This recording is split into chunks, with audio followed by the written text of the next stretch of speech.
So this is going to help prepare you to trade the FOMC heading into tomorrow. I'm going to be breaking down the key levels of interest that I'm planning to trade at. For those of you who ended up using last night's price action analysis, you should have had a phenomenal green day. I made it very, very clear. At the 564 gap and the 565 plus gap, we're expecting the SPY to have a reversal. If you're seeing a bearish red 30-minute candlestick confirmation, which we did end up getting, you're going to want to buy put options. And then in terms of the levels for call options, I made it clear the highest level for call options was going to be at 561, which was the exact lows on the overall day. And then the levels below that we're interested in buying call options is going to be at 560 to 559. So this overall lesson is going to prepare you to trade before the FOMC and also during and after the FOMC. Let's get straight into the overall price action analysis. We're going to start off with the overall weekly chart on the SPY. I'm going to keep on reinforcing this pattern and trend because we are capturing it day by day. We're going to keep on capturing this overall trend until we notice that there is a break of trend. So in terms of the weekly chart, this is what I had identified. You can see right here, there's a green bullish candlestick on the weekly chart. There's a green bullish candlestick on the weekly chart.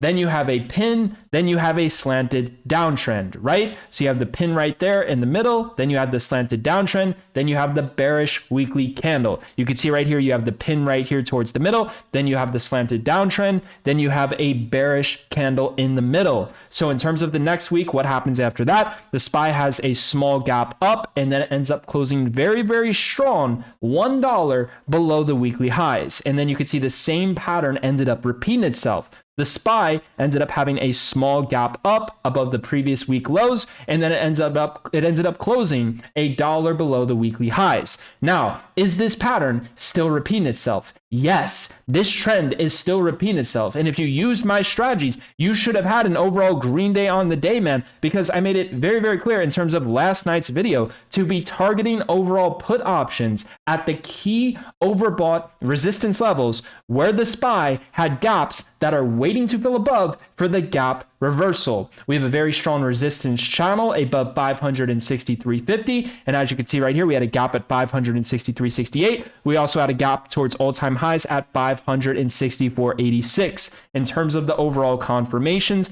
you wait for those levels to hit. Once the SPY is forming bearish 30-minute candlestick patterns towards or at those levels, you're going to want to be buying put options. As you can see, as soon as the SPY hit the best level to buy put options, it ended up breaking above the level. But in terms of the 30-minute candlestick confirmation, you can see this is a clear in red trend reversal bearish 30-minute confirmation. You also have the red, green, red overall bearish pattern, right? So at the best level of puts, as you can see, this candlestick ended up closing at 565 right at the gap, and it was nothing but downhill since then. And it bottomed at the exact level of interest I told you to buy call options in terms of last night's video. And in terms of confirmations, just look at all the wicks, man. You have so much wicks. You have higher support. You have breakouts right here. You have higher wicks. You have higher support on the 30-minute chart. You have a very strong, solid floor at this 561 level. This was the exact level that I drew out in last night's video and told you that's going to be the highest level to be buying call options, right?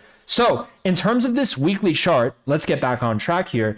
This is what you need to understand. The pattern is still repeating in a similar cycle, so it's still going to be relevant, right? So this is what we're looking at. In terms of the next week, you can see right here if the next week repeats itself, the SPY had a 2.5 break above the previous week. And you can see right now, the SPY is already breaking out above the previous week highs, right? It had a slightly higher breakout, which is normal because percentage-wise, the price is a lot more higher now. So it's going to go up a little bit more or down a little bit more in terms of measuring the overall move. So the point is, this overall pattern that I'm showing you, man, just to make it very clear, just look at this 3 weeks worth of price action, right? Compare these 3 candlesticks right here on the weekly chart to these 3 candlesticks right here on the weekly chart is very similar, right? So the point is, for this pattern to repeat itself, the SPY needs to maintain below the all-time highs at 566.58. We need to maintain below 567. That's going to be the overall level. So if we are maintaining below, 567, that means that this overall trend is still in pattern to repeat itself, right? And in terms of the repeat that we're looking for, if we are maintaining below 567, we're going to be on track to have a bearish move to the downside, right? So for the bears to have a complete shot heading into tomorrow from the price action point of view, we need to stay below 567 for that trend to repeat itself. Now, in terms of the trend, if it does repeat itself, you can see right here, we drop back towards previous week lows. So I measured the overall drop for you, right? You can see on this weekly candle, we have a massive drop in price towards the previous week lows, and then the SPY ends up spiking right back up, closing very, very strong at the weekly highs, which means if this pattern repeats itself, if the SPY sells off and we're maintaining below 567, there's going to be a phenomenal opportunity to not only buy put options, but to buy the dip for a strong closing bullish week, right? So you need to pay attention to this pattern. So what I'm telling you is, heading into tomorrow on the overall price action analysis, for this pattern to repeat, for the bears to maintain their control, we need to maintain below all-time highs. If we are maintaining below all-time highs, then there is no signs of a break in trend, of a break in pattern. Now, for the bears to open up very, very strong heading into the market open tomorrow, we need to maintain below the previous closing price. We need to maintain below this previous closing price towards this like 563 to 564 overall zone on the SPY. If that can occur, then the SPY is going to be on track to drop to the next levels. So in terms of the next levels, we're looking at 561. The next level below that is going to be 560. The next level below 560 is going to be the gap. This is going to be the make or break level. This 559 level. There is a gap that is waiting to fill below on the SPY at 559. If it's reacting bullish, this is going to be one of the best levels to try a scalp on call options. If it reacts bearish and you see a crack in price and you are seeing a breakdown in a retest towards this 559 with the bearish, red 30-minute candlestick patterns, then the SPY is going to have that massive flush. That pattern that I showed you is finally going to repeat itself. Once we go under 559, we are looking at a hard drop, a flash crash to the next overall support range, which is going to be, in terms of measuring that overall weekly move, it's going to be towards this 549 level, man. You could just see right here, if you look at the overall chart, once we cracked below this 560, we quickly sold off to 549. Now, in terms of the support level above that, you can say there is some support at 553, but based off of that weekly chart and based off of this big move that's expected to happen with the FOMC, we could be looking at a drop to 549 to 552 zone if that 552.70 to 549 zone, right? Likely going to be towards that 550 to 549 zone, right? The lower level, if we can crack below that 559, if we are maintaining under 567. Like I said, man, for that trend to repeat itself, we need to stay under 567. For the bears to show strength, we need to stay below the previous closing price. And for the flash crash to occur, we need to go under 559, right? So if the SPY is reacting bearish and we go under 559, is gonna flush to like 550. Now, if that occurs, this is going to be the best levels possible to be buying call options based off of the overall price action on the weekly chart, right? So I measure the overall move in terms of the level to be buying call options if we flash crash heading into tomorrow. And if you like, you can consider even swing trading calls possibly. If you want to play it safe, you can wait till tomorrow. But if we get extremely oversold into the close tomorrow, you can consider a swing trade on this overall idea, because based off of that pattern in history to repeat itself, we can potentially recover for a very strong bullish week. SPY is going to try to correct itself. It's extremely oversold. So 545 is going to be your lower level. 545 to 549, 550, we're going to be looking at potential dip buying opportunities, right? Going to keep an eye on that overall zone. The absolute lowest is going to be that 540 to 537.50.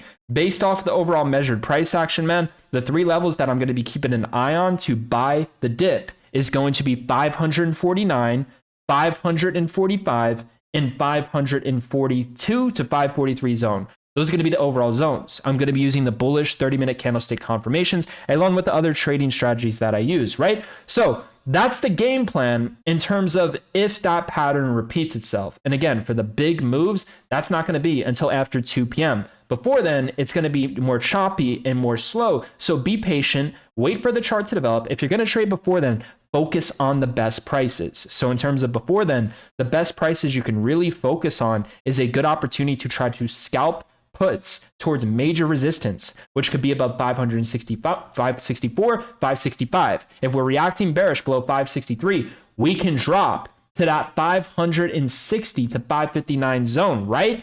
And if we're sitting at that gap before FOMC before FOMC meeting, right? And we're sitting at that gap at 559, it could be a good dip buying opportunity, right? It's going to try to bounce first before the meeting. If we drop to 559, just beware in terms of tomorrow. This could be potentially a very bearish day and then bullish recovery later into the day if it hits our key dip buying levels, and also potentially later into this week for the strong bullish weekly recovery, right?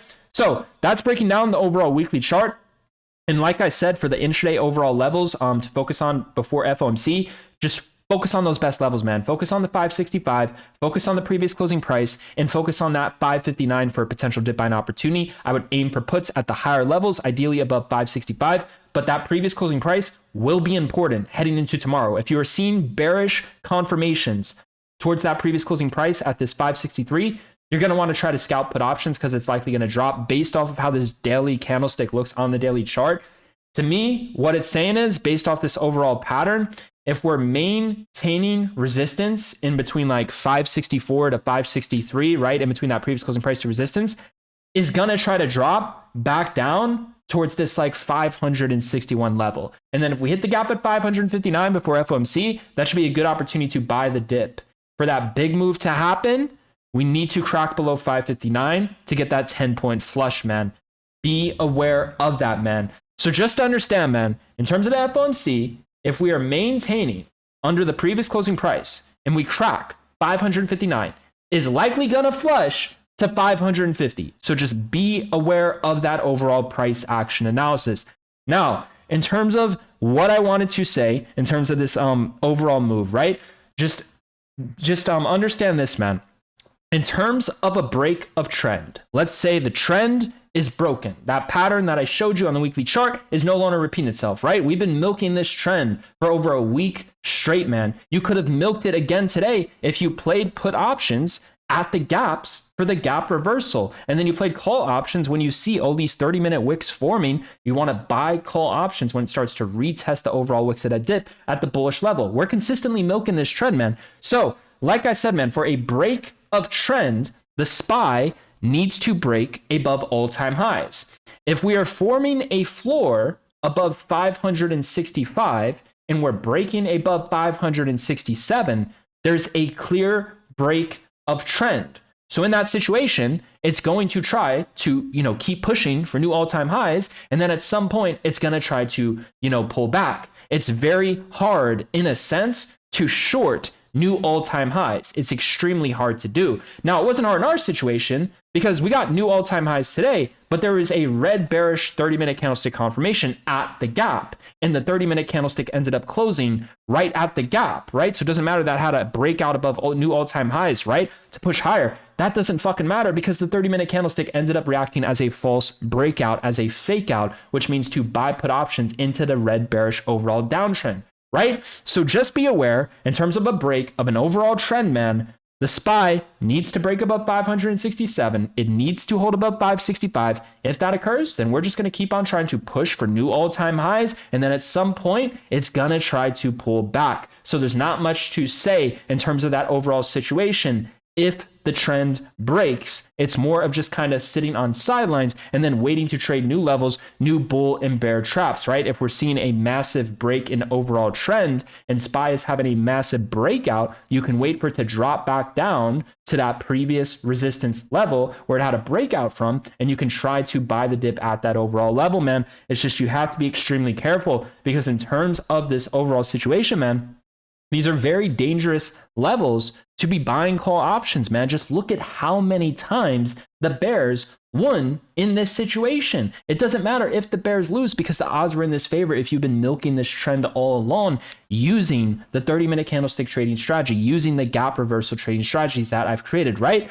Now, with that being said, that's the overall game plan. We are going to absolutely crush it heading into tomorrow on FOMC. This is going to be a massive day for Team Roar. For those of you who are serious about trading alongside with us and getting access to our real-time trade alerts, getting access to a real-time zero-day trading option alert system, man, where we are consistently buying cheap, far, low risk, out of money option contracts. We're known for selling them deep in the money for the biggest percentage gains within the market. And in terms of the system that we've created, is very simple. We do not set stop losses. The max risk per trade is what we put into the contracts. So if the contracts expire worthless, then we'll lose our max risk per trades at the absolute most, right? So there's no stop loss needed, right? If we want, we can try to sell the move and cut the loss quicker if we don't want to lose the full R multiple on the overall trade, but it's not required, right? Because we're putting in our max risk per trade in terms of the entire value of the contracts. So since there's no stop losses and we're buying cheap, far, low risk out of money option contracts, that means we have the entire day for the move to go into our favor and to sell these contracts deep in the money for the biggest percentage gains within the market. In terms of the dead plays, when we have a dead play that drops 50% of the time, in my experience, 70% of the time, the dead play comes back to life and it goes in the money for a nice percentage gain. We have a 90% plus success rate doing this. If you want to experience this real-time zero-day options trade alert system and trade alongside with us, it's going to be the first link down below within the description. We are absolutely crushing it. Multiple 100% profit returns every single day. And I'm telling you, man, we've been preparing for this. We're going to absolutely crush it heading into tomorrow, man. FOMC, those are known for being some of our absolute best trading days. And we have the blueprint. We have the game plan, man. So let's be disciplined enough and let's be patient and let's be focused and let's wait for these overall levels to overall hit, man. So if you're serious about joining us, it's going to be the first link down below within the description. Like I said, we have many members who are making $500 a day. We have some members who are making over $1,000 a day. We have some members who are making over 6 figures a week, man. If you want to be a part of our secured private organization, it's going to be the first link down below within the description. With that being said, I will see you guys tomorrow within the overall chat. I'm going to be signing off now.